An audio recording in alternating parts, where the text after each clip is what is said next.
여러분들과 다시 만나서 반갑습니다. 네, 오늘 제목은 아브라함을 선택하신 목적입니다. 지난 시간 우리는 하나님께서 아브라함과 사라에게 그의 후손을 반드시 주실 것이라고 약속하시고, 이 약속을 믿지 못하고 웃는 아브라함과 사라에게 나는 전능한 하나님의 이름으로 내가 한 말을 반드시 지킨다고 말하시는 장면을 살펴보았습니다. 오늘 말씀에서는 아브라함 가정을 방문했던 사람들이 아브라함의 조카 롯이 살고 있던 소돔성으로 발걸음을 옮기는 장면이 나옵니다. 16절을 보면 그 사람들이 거기서 일어나서 16절이죠. 18장 16절. 그 사람들이 거기서 일어나서 소돔으로 향하고 아브라함은 그들을 전송하러 함께 나가니라. 자, 여기 지금 어디로 간다고 되어 있습니까? 소돔으로 간다고 되어 있죠. 여러분 잘 아시는 대로 의인 10명만 있으면, 또 의인 20명만 있으면 이 기도 나오는 거 아시죠? 그러니까 이 전후관계로 볼 때, 문맥적으로 볼 때 지금 소돔으로 바로 들어가야 되는 거예요. 들어가서 지금 소돔을 심판하는 그 사이에 이제 중보기도가, 아브라함의 중보기도가 등장하는 거 우리들 다 알고 있는 내용이잖아요. 그런데 저나 여러분이 주목하지 못하고 놓칠 수 있는 부분이 지금 여기에 등장하고 있는 거예요. 이게 지금 17절, 18절, 19절 이 세 절은 우리가 이 창세기를 자주 읽으면서도 그냥 스쳐 지나칠 수 있는 그런 말씀이거든요. 무슨 내용인지 한번 보도록 할게요. 17절을 보면 여호와께서 이르시되 내가 하려는 것을 아브라함에게 숨기겠느냐. 근데 이게 이제 내용이 내가 소돔 고모라 심판 톱 시크릿 비밀 계획을 이렇게 알려주겠다 이렇게 하면 또 이게 문맥적으로 맞잖아요. 그런데 예상치 않았던 말씀이 나오고 있습니다. 여호와께서 이르시되 내가 하려는 것을 아브라함에게 숨기겠느냐. 내가 비밀 계획을 얘기를 하겠다. 그걸 내가 너한테 지금 숨기지 않겠다. 이러거든요.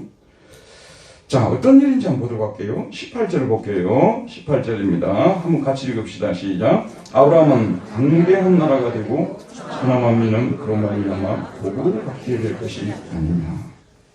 여기 보면 아브라함아, 너 강대한 나라가 될 것이다. 앞에서도 12장부터 줄곧 말씀해 오셨지만 오늘 또 하나님께서 다시 한번 힘주어서 말씀하고 있는데, 너는 강대한 나라가 러 고이 가도르 아춤이라고 합니다. 이 강대한 나라라고 우리말로 번역이 되어 있는데, 크고 힘있는 영어로는 Great and Powerful Nation이라고 되어 있어요. 크고 파워풀한 강력한 나라, 그런 나라가 될 것이라고 말하고 있어요. 그리고 바로 이어서 천하 만민은 그로 말미암아 복을 받을 것이니라. 천하 만민이 많은 나라들이 올레이션스 많은 나라들이 너를 통해서, 내 나라를 통해서 복을 받을 것이라고 말씀하고 있습니다.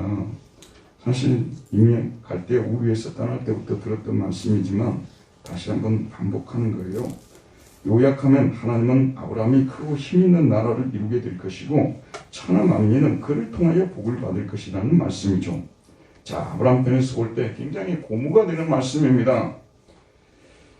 그런데 이 말씀을 하신 후에 하나님께서는 아브라함에게 무엇을 위해서 그를 선택했는지를 말씀하십니다. 이 구절은 아브라함이 전혀 예상하지 못했던 말씀이에요. 생각지도 않았는데 갑자기 하나님이 강대한 나라 된다는 말을 여러분 들었잖아요. 근데 지금 갑자기 하나님 무슨 말씀하시는지 우리 19절, 오늘 우리 주제 구절 마지막 구절입니다. 한번 큰 소리를 읽읍시다. 시작. 내가 그로 그 자식과 동족에게 맹하여 의와 공도를 행하려고 그를 택하였나니 이는 나 여호와가 아브라함에게 대하여 말한 일을 이루게 합니다.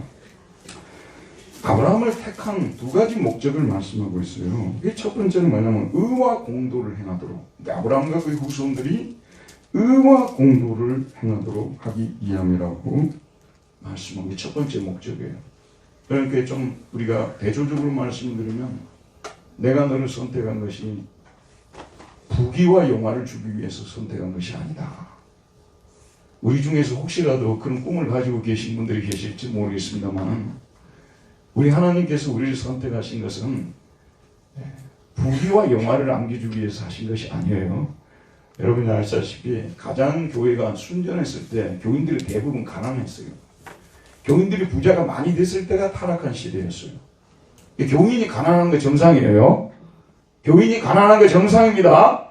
부자가 정상이 아니에요. 부자는 좀 약간 의심해 봐야 돼요. 자기가 선택이 된 사람 맞는가? 하나님 말씀대로 사는 사람인가? 오히려 부자들은 좀 의심을 해 봐야 돼요. 원래 하나님의 나라는 가난한 자들의 것입니다. 그래서 부귀와 영화를 주기 위해서 선택한 것이 아니에요. 뭘 위해서라고 했죠?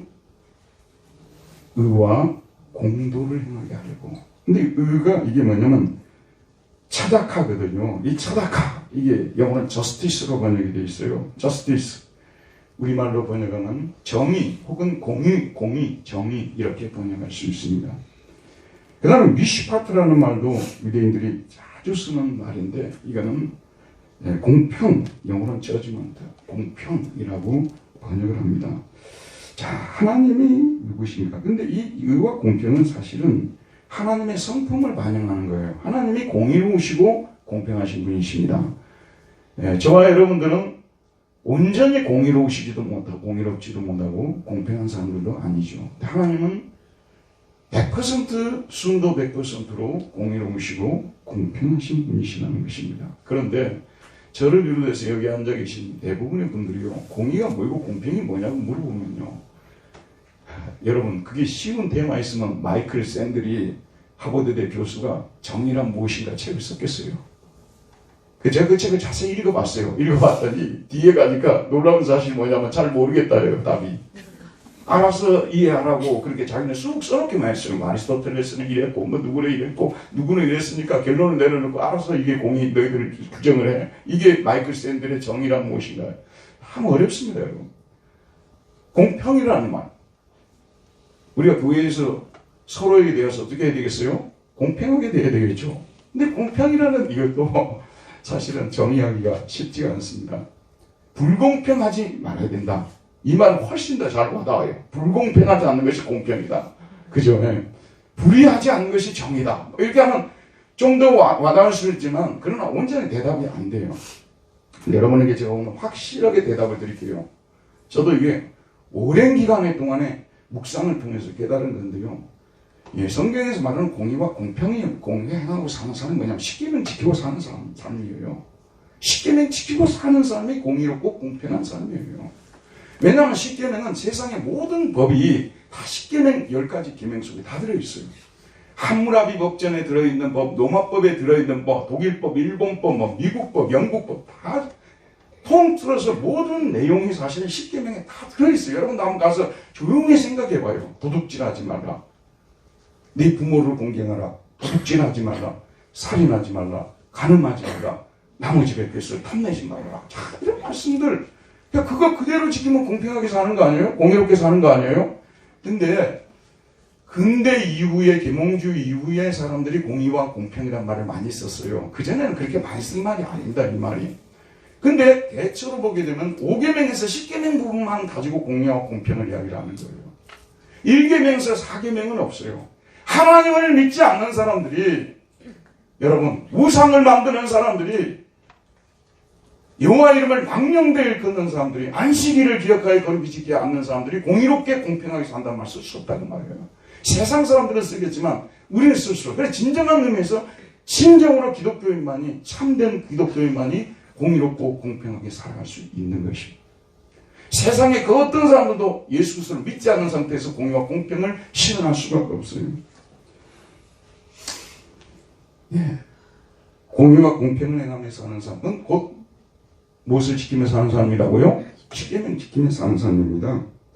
하나님께서는 아브라함과 아브라함의 후손들이 십계명을, 즉 공의와 공평을 행하면서 사는 사람들이 되도록 그들을 선택하신 것입니다. 이게 첫 번째 목적이. 두 번째는 하나님께서 아브라함에게 말씀하시던 약속을 그에게 다 이루어지도록 하기 위함이다. 자, 하나님께서는 창세기 12장에서 아브라함을 부르시고 그에게 여러 가지 약속을 하셨어요. 땅을 주겠다. 그 다음에 너의 후손을 통해서 천하 만민이 복을 받을 것이다. 말씀 주셨죠, 여러분.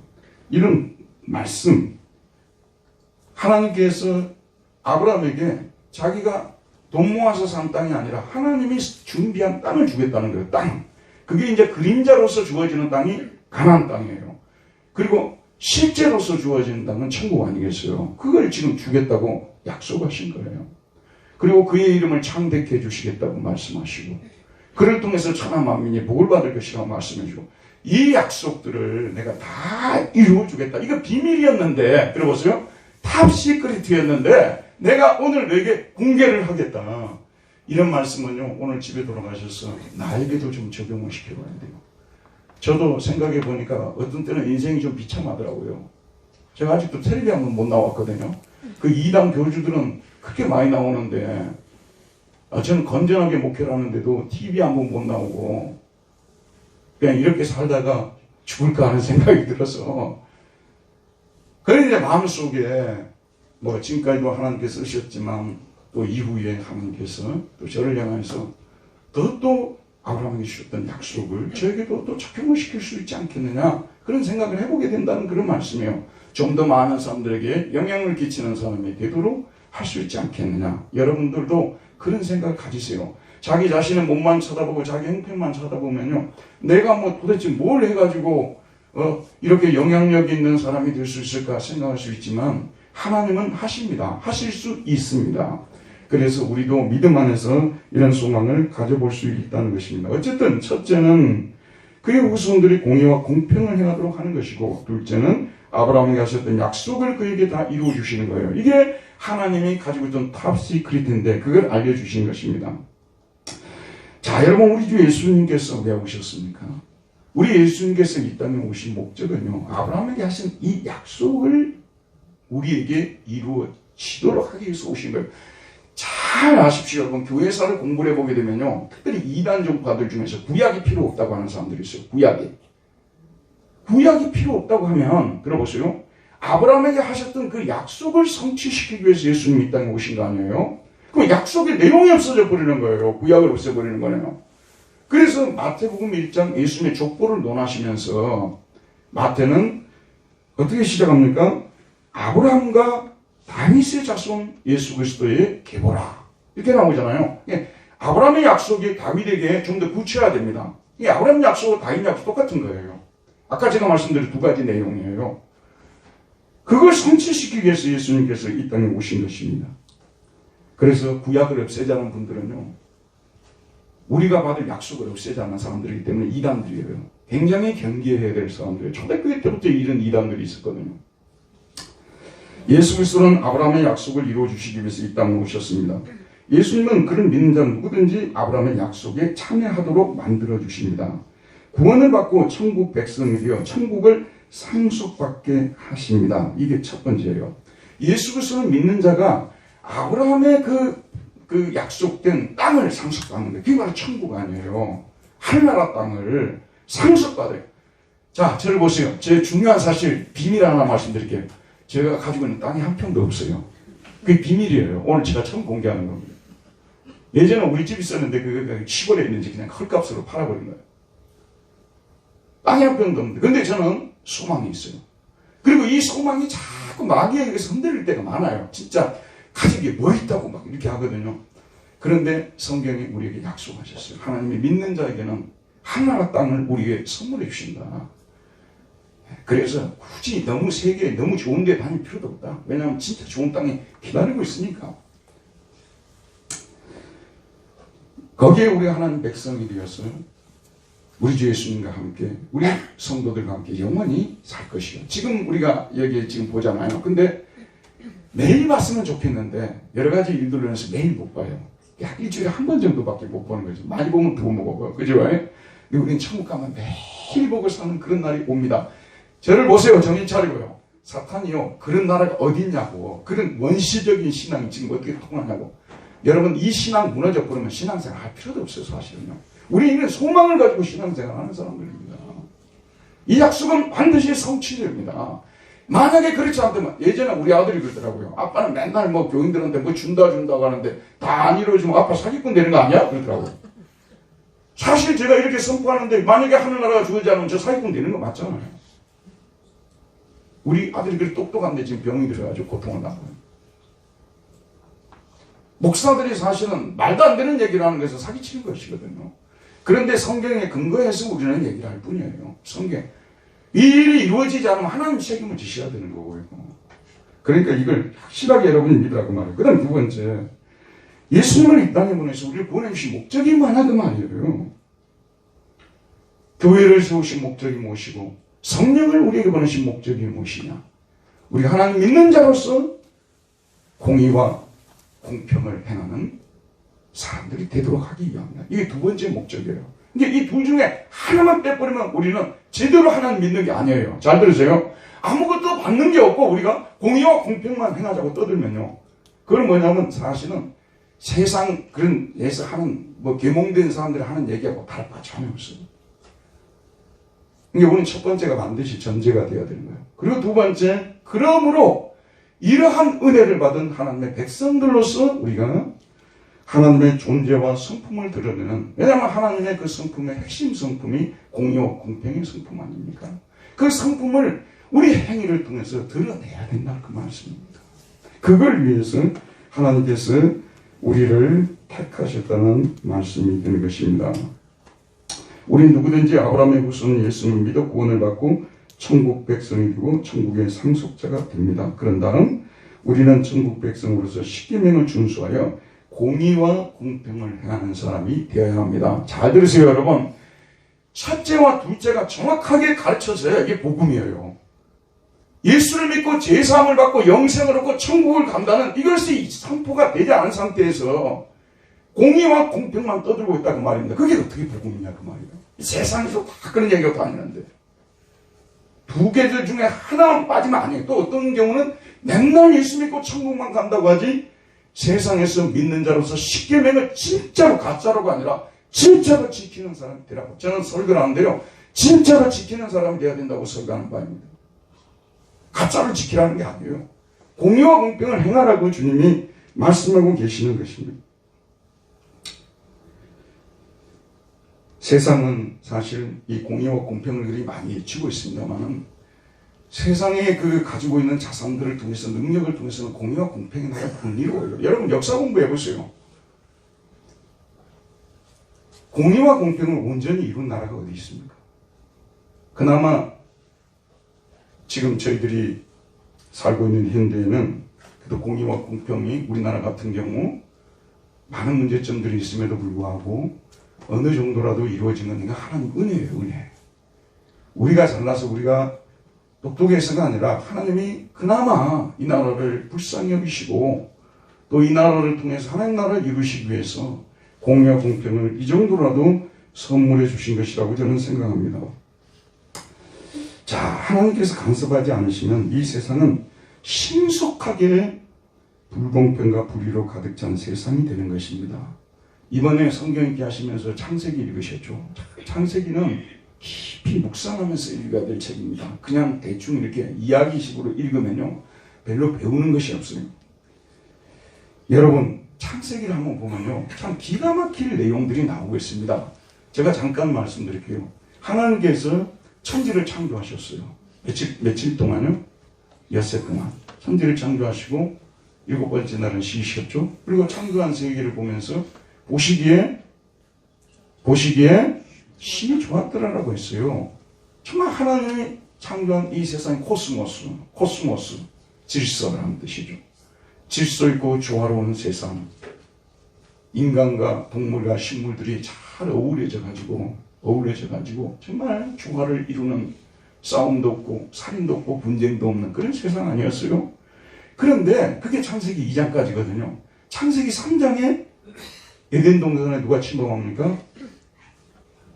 마귀가 침범해서 뱀에게 들어가게 되고 뱀이 이브를 하와를 유혹하게 되고 그래서 선악과를 하나님이 그만 선악과를 따먹고 남편에게도 주매 그도 먹은지라 남편도 먹고 결국은 선악과를 따먹는 불순종의 죄를 범하게 된 거 아니에요. 자, 이게 창세기 3장이라니까요. 들어보세요. 시간적으로 한번 보라고 하면 창세기 3장이에요.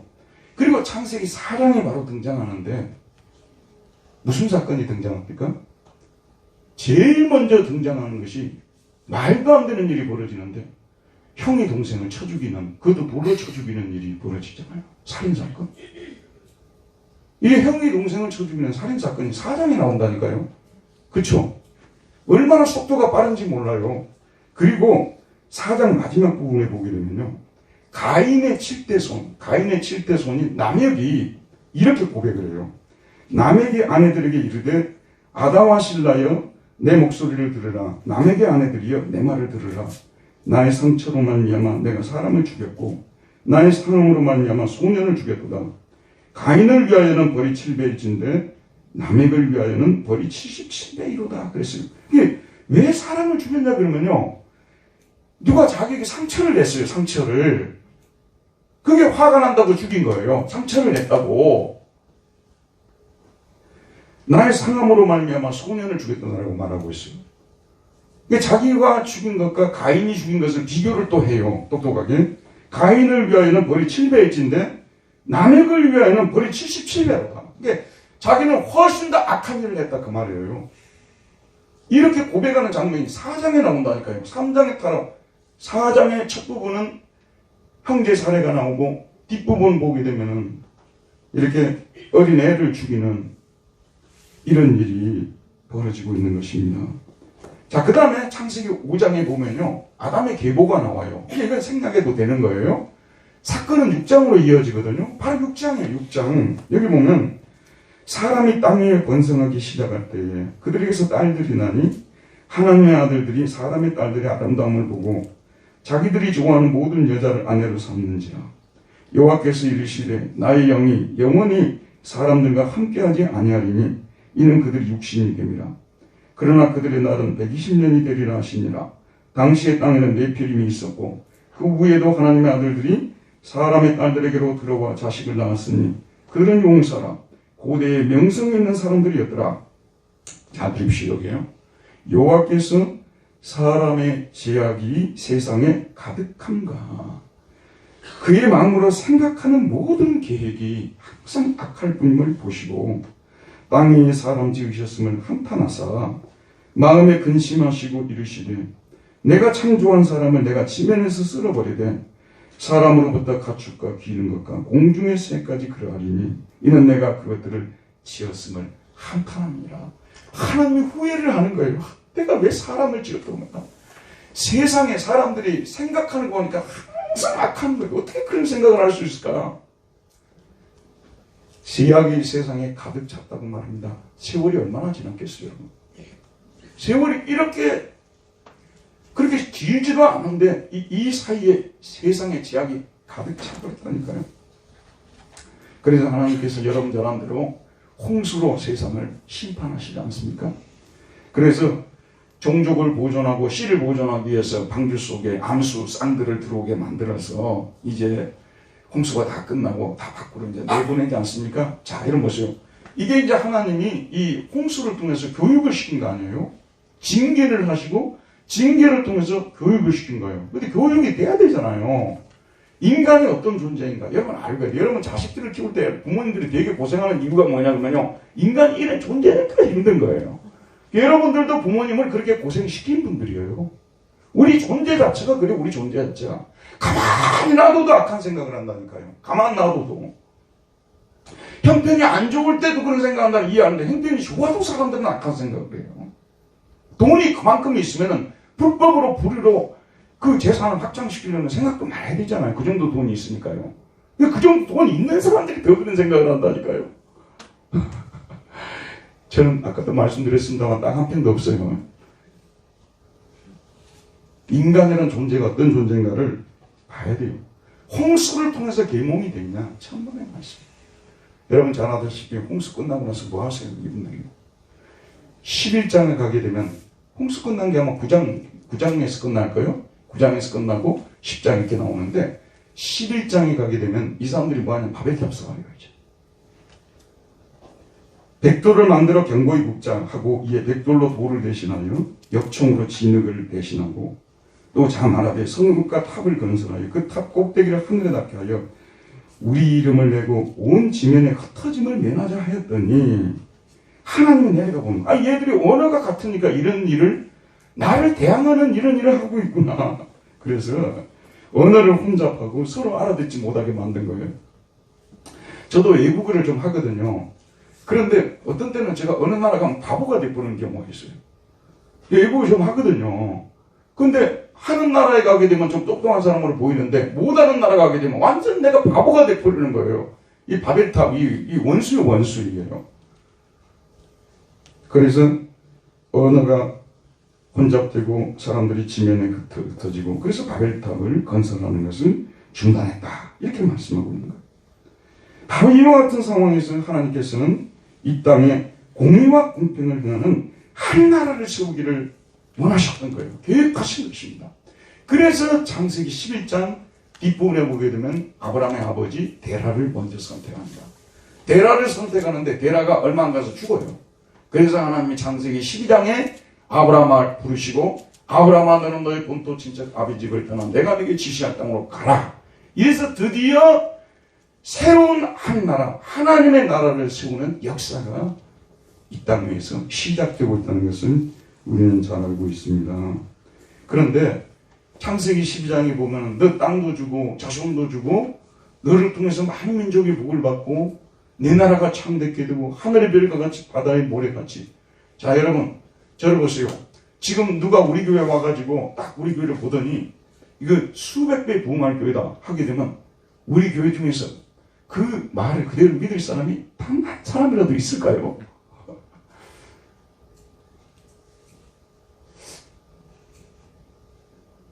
제가 생각할 때는 없을 것 같아요. 아브라함은 정말 듣지 못할 말로 할 수 없는 그런 말씀을 들은 거예요. 요즘 말로 뭐 아브라함이 하버드를 나온 사람도 아니고 뭐 캠브리지를 나온 사람도 아니고 뭐 어마어마한 부자들도 아니고 자기가 그런 사람이 된다는 거 그런 크고 강대한 나라가 될 것이라고 말씀하시는데 믿어지겠습니까? 그래서 하나님께서 이 어마어마한 약속이 믿어진다는 것을 아브라함의 개인의 삶 속에서 체험을 하게 하신 거예요. 그래서 아이를 낳을 수 있는 생물학적 기한을 넘기도록 하나님이 허용하신 거예요. 그래서 사라의 나이가 89세가 되고 아브라함이 99세가 될 때까지 기다리신 거예요. 정말로 전적으로 불가능한 상황에서 아이를 태어나게 하시는 전능하신 하나님을 보여주신 거예요. 보여주신 목적이 뭐겠습니까, 여러분? 이런 일도 일어나는데 너를 통해서 천하만민이 복을 받는 이 일 왜 일어나지 않을 수 있겠느냐? 저도 예수 믿고 나서요. 여러분들이 생각할 때 기적이라고 말할 수 있는 그런 일들을 몇 번 체험했어요. 진짜 죽을 줄 알았는데 기적적으로 살아남는 일도 있었고요. 근데 여러분도 그런 기적이 일어날 때요. 생각을 하세요. 그 기적을 하나님께서 매일매일 이렇게 주지도 않아요.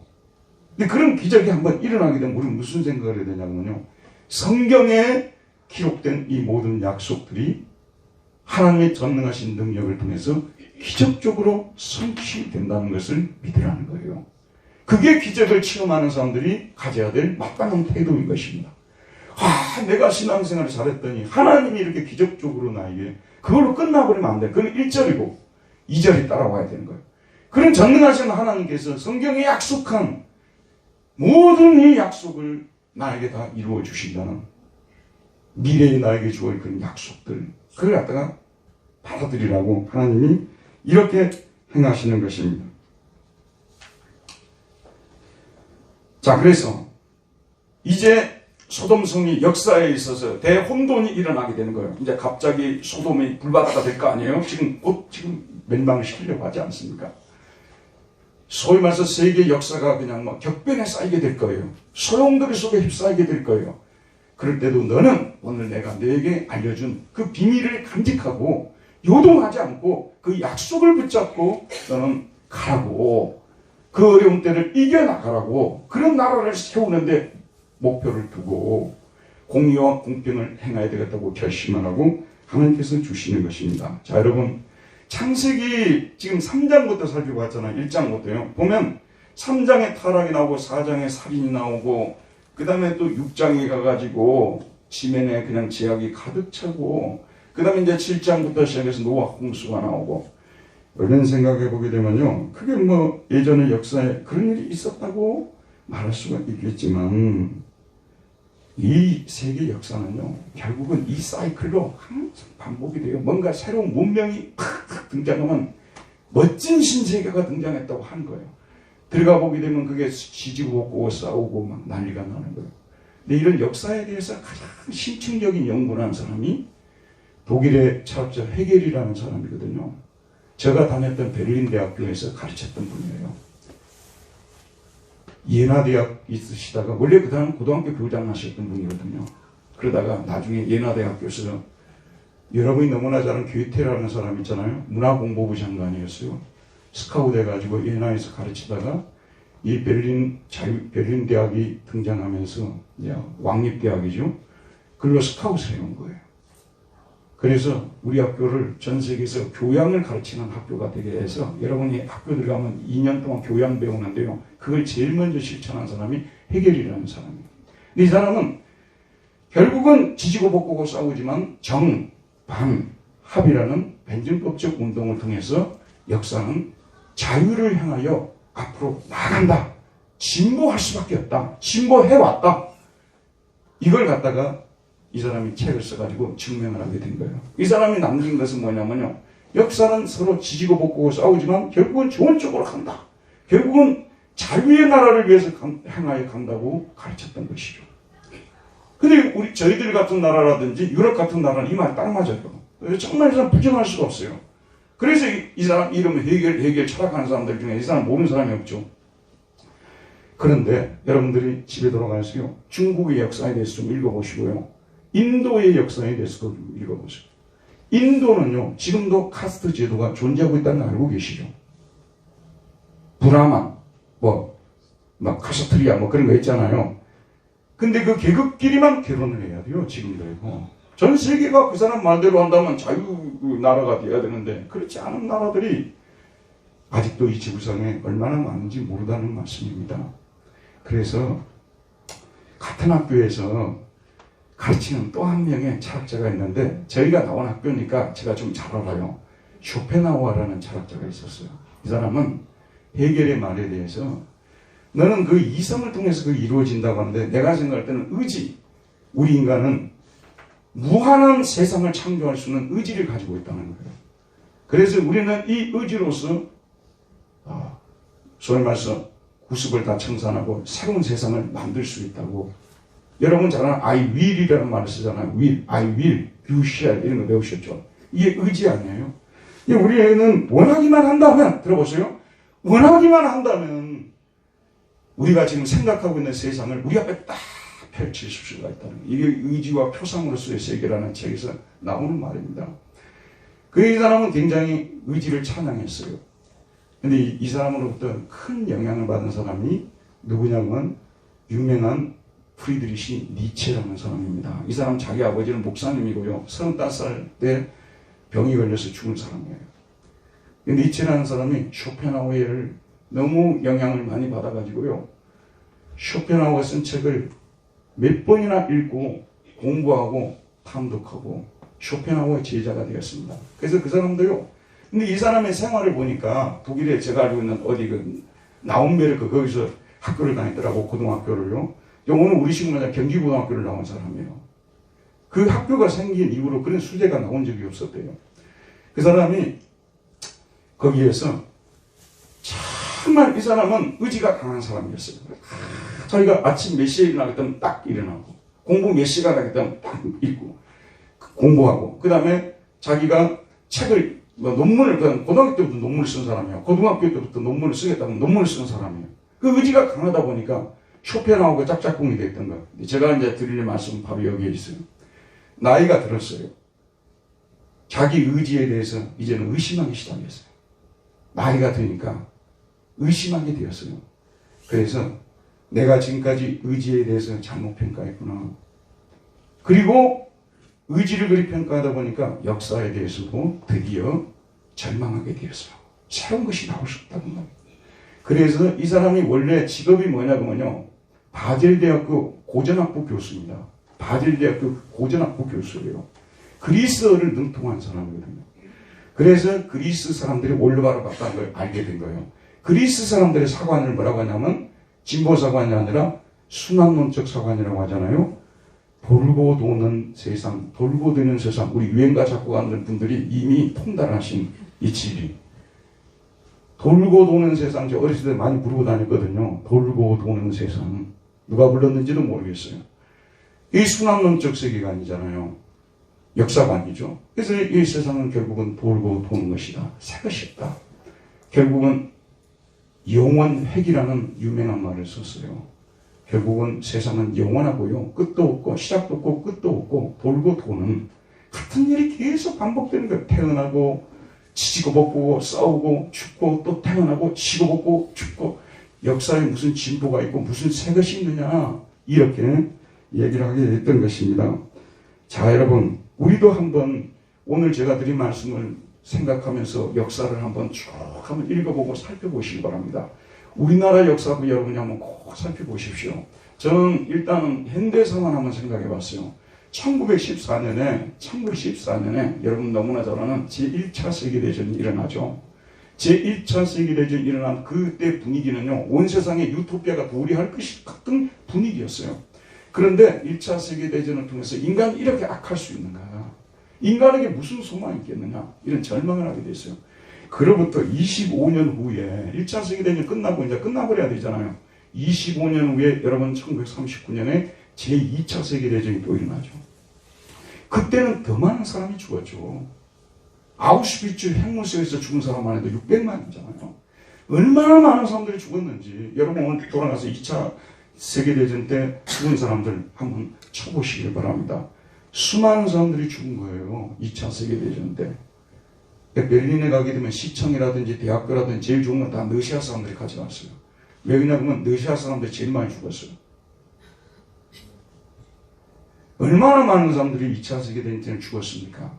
자, 그리고 세계대전은 끝났지만 우리나라는 여러분 잘 아는 6.25 전쟁이 또 일어났잖아요. 6.25 전쟁이 일어나서 동족끼리 또 싸운 거 아니에요? 일제 우리가 식민지로서 그 무당 통치로 강압 통치로 36년 동안이나 고생을 했으면 우리끼리는 안 싸워야 되잖아요. 그런데 우리끼리 죽으라고 또 싸웠잖아요. 6.25 전쟁. 여러분 너무 잘 알고 계시죠? 그리고 그 사이에 뭐 국지전이라든지 뭐 내란이라든지 그런 것은 또 말할 것도 없고요. 그러다가 또 90년대 들어와서 걸프 전쟁이 일어나죠. 이라크하고 미국하고. 그 다음에 여러분 잘 아는 대로 지금 이제 우크라이나하고 러시아하고. 기약도 없는 싸움이에요. 언제 끝날지 아무도 몰라요. 이 중에서 만약에 아시는 분이 있다면 정말 존경을 하지 않을 수 없는 분입니다. 아무도 몰라요. 그리고 여러분 인간이 하는 짓을 한번 보세요. 그 미사일 있잖아요. 미사일 이거 하나 만드는데 돈이 얼마나 들까요? 근데 이게 항상 쏘면은 명중하지도 않아요. 불발이 되는 것도 많아요. 우리 인간이 하는 짓을 보게 되면 인공위성은 또 왜 만들어요? 인공위성 만들어서 화성에다가 발사하려면 혹시 우리 중에서 화성 개발되면 가서 살려는 분이 있으세요? 이야, 존경스럽습니다. 네? 그런데 그거 하겠다고 그걸 만들어가지고 이 지구상에 지금도 밥을 먹지 못해서 굶어 죽는 사람들이 얼마나 많습니까? 우리 인간이라는 존재가 이런 존재. 근데 이게 다 기독교 믿는 나라들에서 이러잖아요. 아시다시피. 그러니 뭐 다른 나라들 볼 것도 없죠. 오히려 불교 믿는 나라들이 얌전해요. 그러니까 우리 인간이 하는 이 세계 역사에 대해서 우리가 혹시라도 희망을 가지고 있다면 여러분 오늘 말씀을 통해서 우리가 잘 정리를 해야 됩니다. 근데 우리 하나님께서는 아브라함을 위로하시고 이 세계사의 격변기에 살고 있는 혼돈의 시대에 살아가고 있는 한치 앞을 내다볼 수 없는 기후위기, 생태계 파괴 여러분 너무 잘 알고 계시죠? 더 이상 우리가 살고 싶어도 못 사는 때가 와버린다니까요. 저희들은 괜찮은데 항상 우리 후손들을 바라볼 때마다 가슴 아프잖아요.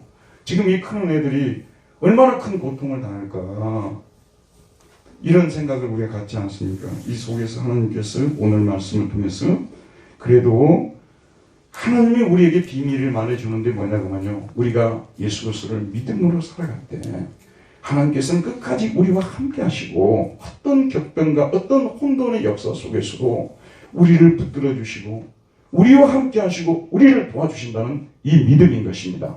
저희들은 지금 좋은 때를 살고 있거든요. 근데 언제 전쟁이 일어날지도 몰라요. 언제 피난 갈지도 몰라요.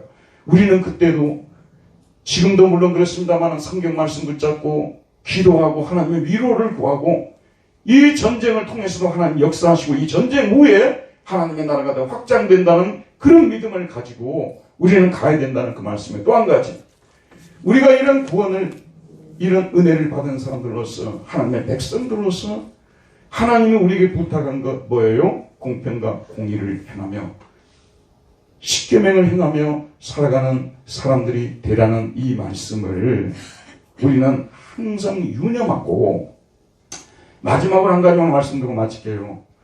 코페르니쿠스라는 사람이 유명하잖아요. 갈릴레오도 유명하고 코페르니쿠스라고 유명하잖아요. 중세 사람들은 다 어떻게 믿고 있었습니까? 예?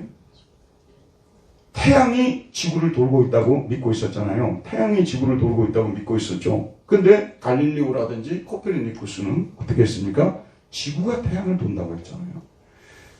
전에도 제가 한두 번 말씀드린 것 같은데요. 우리 신앙에 있어서도요, 혁명이 일어나야 돼요. 그 혁명이 뭐냐면 자기중심적 신앙에서 여호와 하나님 중심의 신앙으로 바뀌어야 돼요.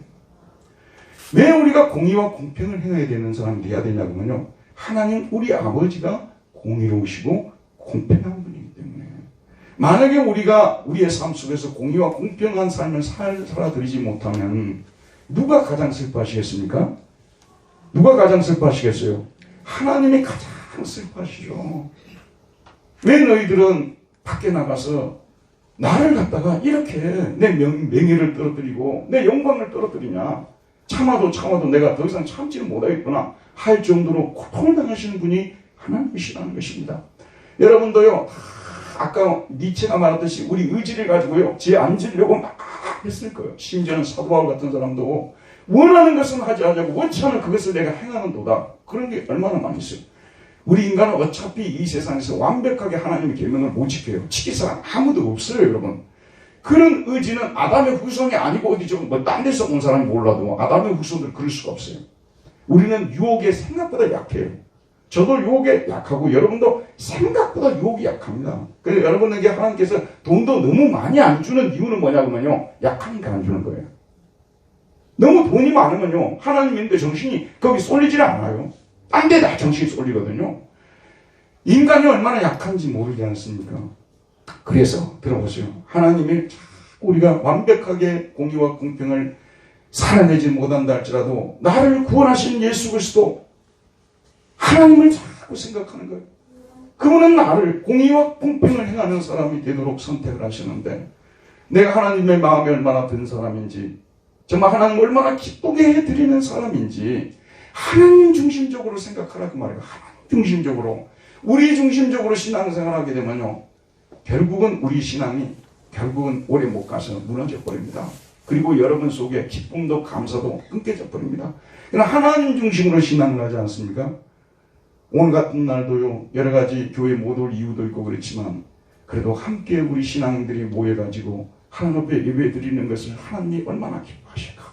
내가 강으로 들러나가서 거기서도 찬송 부르고 기도하고 예배 드릴 수도 있겠지만, 여기 우리 믿는 사람들이 함께 모여서 하나님께 예배드리고 교제하고, 이걸 하나님께서 얼마나 기뻐하실까.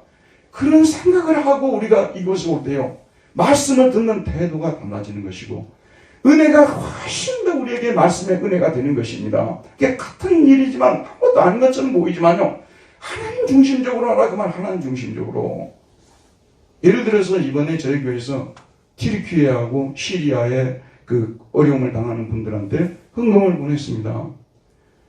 사실 거기는 하나님 믿는 사람들이 너무 없잖아요.